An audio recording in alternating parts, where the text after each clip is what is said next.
Hello everyone. Last season में हमने law के रिगार्डिंग उन सारे इम्पोर्टेंट बुक्स को रिव्यू करा था और आज हम देखेंगे उन सारे बेयर एक्ट्स जो आपके इंडियन लॉ सिस्टम में रन करते हैं, जो आपके लिए as a law student, as a lawyer और as an advocate, even as a जज बहुत इम्पोर्टेंट है। सो स्टार्ट करते हैं। देखो, जो बेयर एक्ट होता है, पार्लियामेंट आपका जो भी लॉ बनाता है वो बेयर एक्ट में एज इट इज़ लिख दिए जाते हैं।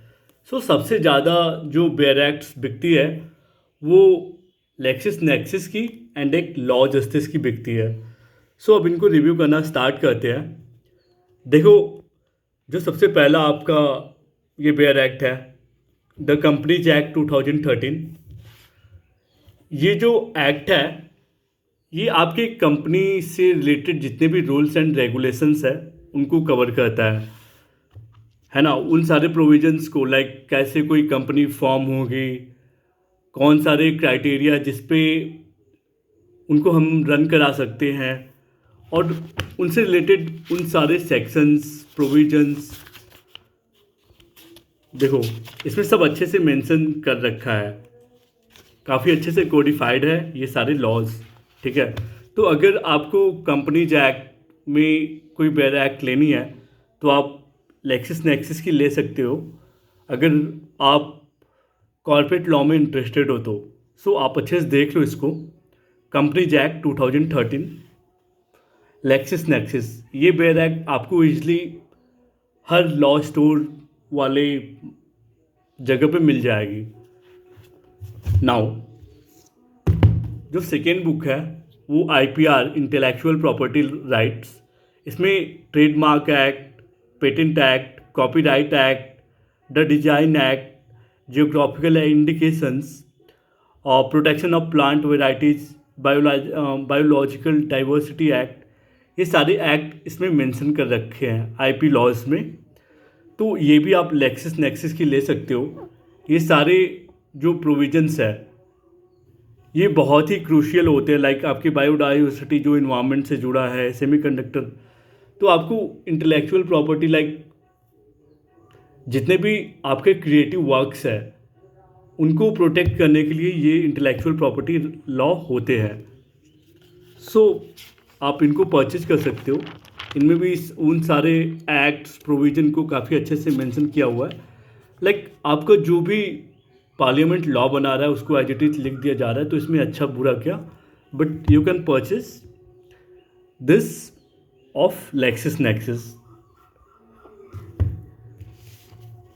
जो थर्ड है इन्वायरमेंट लॉज, ये भी आप लेक्सिस नेक्सिस की ले सकते हो या फिर लॉ जस्टिस की ले सकते हो, जो आपको सूट करे। देखो यार, होता क्या है कि पार्लियामेंट जो भी लॉ बना रहा है तो वो सारे रिपोर्टर जो भी इनको पब्लिश करना चाहते हैं वो तो गलत तो लिखेंगे नहीं। तो सारे बेयर एक्ट्स सही होते हैं, बस फ़र्क उनके लैंग्वेज का पड़ता है। सो आप इन्वायरमेंट के लिए लेक्सिस नेक्सिस को ले सकते हो। इसमें भी आपके इन्वायरमेंट प्रोटेक्शन एक्ट 1986 और the air prevention and control of population act 1981, the water prevention and control of pollution act 1974, green tribunal act, ये सारे एक्ट्स आपको मिल जाएंगे इन्वायरमेंट लॉज में। इन्वायरमेंट लॉज जो है कम्प्लीटली इन सारे एक्ट्स को कवर करता है। एज वी नो कि इन्वायरमेंट के लिए गवर्नमेंट बहुत सारे कन्वेंशंस करती है, एग्रीमेंट बनाती है under article 253 of Indian constitution. आपका पार्लियामेंट वो सारे लॉ बना सकता है, वो सारे एक्ट को इनैक्ट कर सकता है जो आपके इन्वायरमेंट के लिए नेसेसरी हो। तो ये सारे जो एक्ट्स हैं वो under article 253 of Indian constitution, उनके तहत पार्लियामेंट ने इनको रिलीज कराया, लाइक इनको लाया है। अब जो देखो, द कॉन्स्टिट्यूशन ऑफ इंडिया, ये पढ़ते पढ़ते फट गई है। देखो, द कॉन्स्टिट्यूशन ऑफ इंडिया ये लॉ एंड जस्टिस की है मेरी, आप लेक्सिस नेक्सिस की भी ले सकते हो। एज वी नो, लॉ जो कॉन्स्टिट्यूशन ऑफ इंडिया है वो लॉ ऑफ लैंड है ना। मतलब आपकी आपके जितने भी सारे लॉज डिराइव होते हैं वो इसी से डिराइव होते हैं, ठीक है। तो आप इसको देख सकते हो, ये मैंने सारी पढ़ डाली है। सो अगर आपको कॉन्स्टिट्यूशन ऑफ इंडिया में बेयर एक्ट लेनी है तो आप लॉ जस्टिस की ले सकते हो या फिर लेक्सिस नेक्सिस की ले सकते हो। नाउ इंडियन कॉन्ट्रैक्ट एक्ट, देखो हम जब किसी भी contractual relationship in the sense कि कोई भी हम सेल एग्रीमेंट इन सब चीज़ों को फॉर्म करते हैं तो हमें कॉन्ट्रैक्ट एक्ट की ज़रूरत पड़ती है। तो आपका जो इंडियन कॉन्ट्रैक्ट एक्ट 1872 का है वो सारे रूल्स रेगुलेशंस एंड नॉर्म्स को मेंशन कर रखा है जिनकी रिगार्डिंग आपको किसी भी अपनी प्रॉपर्टी को सेल करने में हेल्पफुल रहती है या फिर ख़रीदने में हेल्पफुल रहती है। तो ये कॉन्ट्रैक्ट एक्ट क्या करता है, दो लोगों में ये ऑब्लिगेशन डालता है कि आपको वो सारी चीज़ें करनी पड़ेगी। सो कॉन्ट्रैक्ट एक्ट के लिए आप लेक्सिस नेक्सिस को देख सकते हो, ये भी मैंने सारा ऑलमोस्ट पढ़ रखा है। इनको हम बाद में अच्छे से डिस्कस करेंगे, फ़िलहाल बुक का रिव्यू देखते हैं। तो आप लैंड जस्टिस की इंडियन कॉन्ट्रैक्ट एक्ट परचेज कर सकते हो। नाउ इस सीरीज़ में जो हमारा अगला बेयर एक्ट है वो the sale of goods act है ना। मतलब आप और जो भी सामान वगैरह है जो भी शॉपकीपर्स सेल करते हैं वो इस एक्ट के तहत रेगुलेट होते हैं। ये नहीं कि कोई मनमाना चीज़ों का दाम लगाकर आपको सेल करे। तो सेल ऑफ गुड एक्ट उन सारे प्रोविजंस से हैं जुड़े हुए और ये प्रिवेंट करते हैं कि जो सेलर्स है वो मनमाना कॉस्ट ना लगाए। Now SRA specific relief act जो है वो भी आपके कॉन्ट्रैक्ट एक्ट का पार्ट है। तो ये स्पेसिफिकली कुछ उन कॉन्ट्रैक्चुअल लॉ से डील करता है जो आपके इंडियन कॉन्ट्रैक्ट एक्ट में नहीं दे रखे हैं, है ना। तो ये इंडियन कॉन्ट्रैक्ट एक्ट से इसको अलग किया गया है, ये पहले इंडियन कॉन्ट्रैक्ट एक्ट में ही था।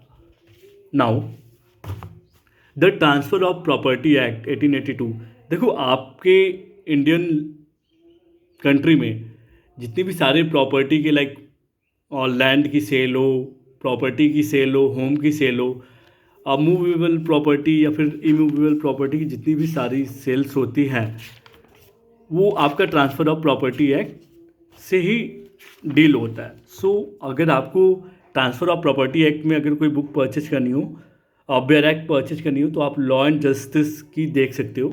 इनमें सारे प्रोविजंस वगैरह सब कुछ है, इवन केसेस लैंडमार्क केसेस भी हैं। नाउ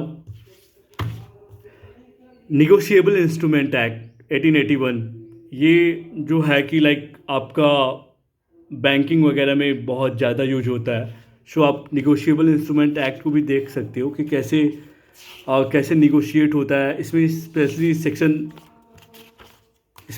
सेक्शन 138 जो डिसऑनर ऑफ चेक के लिए है, लाइक अगर आपका बैंक में चेक्स वगैरह बाउंस हो जाए तो आप उसके लिए कैसे सू कर सकते हो। तो ये बैंकिंग से जितने सारे मैटर्स हैं ना जिनको कैसे कैसे सू करना चाहिए वो आपका निगोशिएबल इंस्ट्रूमेंट एक्ट 1881 बताता है, ठीक है। सो हम इसको बाद में डिस्कस करेंगे, फ़िलहाल आप बुक का रिव्यू देख लो। तो अगर आपको ख़रीदनी है तो आप बेयर एक्ट निगोशिएबल इंस्ट्रूमेंट में लेक्सिस नेक्सिस की ले सकते हो। द इजमेंट एक्ट है, सो आप इसको भी अगर लेना चाहो तो ले सकते हो, ये भी लॉ एंड जस्टिस की है। सो इसमें भी मतलब हर चीज़ जो है जो आपका पार्लियामेंट लॉ को बनाता है उसे एज इट इज़ हर बेयर एक्ट में रख दिया जाता है। सो ये सारे बेयर एक्ट्स हैं, सिंपल जैसा कानून में बनता है, जो एग्जैक्टली कानून है आपका वो इन सारे एक्ट्स में है। तो देखो लिमिटेशन एक्ट है, ये उन सारे प्रोविजंस को बताता है जो बाउंडेशंस लगाती है हमारे कॉन्ट्रैक्चुअल थिंग्स पे। नाउ अब जो अगली बुक है वो इंडियन पार्टनरशिप एक्ट है ना। अब इसे जल्दी जल्दी थोड़ा कवर करते हैं। तो इन बेयर एक्ट को भी आप देख सकते हो, ये लेक्सिस नेक्सिस की है, आप इन्हें ले सकते हो। सो देखो ये काफ़ी पतली है, इसलिए आप पढ़ भी सकते हो। देख लो इसे यार। नाउ अगर आप बैंकिंग सेक्टर में इंटरेस्टेड हो तो बैंकिंग रेगुलेशन एक्ट 1949 जिसमें बैंकिंग रेगुलेशन कंपनीज रूल 1949 ये सारे एक्ट्स कवर कर रखे हैं। सो अगर आपको इनमें लेना है तो आप यूनिवर्सल की ले सकते हो, लेक्सिस नेक्सिस की। ये मेरा 2022 का है। सो इसमें जितने भी बैंक से रेगुलेशंस वर्क्स है, प्रोविज़न है और सेक्शंस है, ये इसमें दे रखा है। तो ये बैंकिंग लॉ के लिए बहुत ही इंपॉर्टेंट है ना। बैंक के सारे वर्क इसी एक्ट के तहत रेगुलेट होते हैं। ठीक है, आप इसको अच्छे से देख लो, आपको लेना हो तो आप इसको ले सकते हो। नाउ मूविंग फॉरवर्ड, आरबीआई तो मैंने खुद के एग्ज़ाम के लिए ले रखा था यार। सो आपके लिए इम्पोर्टेंट मे बी ना हो, बट अगर एग्जामिनेशन पॉइंट ऑफ व्यू अगर आप आरबीआई में इंटरेस्टेड हो तो आरबीआई का भी एग्ज़ाम कराता है। मतलब आरबीआई जो है वो भी लॉ के लिए एग्ज़ाम कराता है। तो आप इसको परचेज करना चाहो तो कर सकते हो from examination point of view से। ये मैंने लेक्सिस नेक्सिस के लिए है, तो इसको भी मैंने ज़्यादा नहीं पढ़ा है बट एग्ज़ाम के दौरान पढ़ा था। सो इनमें भी आरबीआई के सारे प्रोविजंस लाइक कैसे कोई कंपनी कैसे आपका जो करेंसी है वो कैसे गवर्न होता है, उन्हें कैसे चलाना चाहिए, बैंक को कैसे अपने लिमिटेशंस में रहना चाहिए और बैंकिंग रेगुलेशन को फॉलो करना चाहिए, ये आरबीआई अपने गाइडलाइन में कहता है। ये सारे provisions reserve bank of India में एक्ट 1934 में लिखा हुआ है। नाउ ये देखो, ये जो है ये भी बैंकिंग से जुड़ा हुआ है। इसमें क्या होता है कि अगर कोई लोन ले ले तो लोन की रिकवरी किस एक्ट के तहत होगी, वो है द सरफेसाई एक्ट, है ना। Security and reconstruction of financial asset and enforcement of security interest act 2002।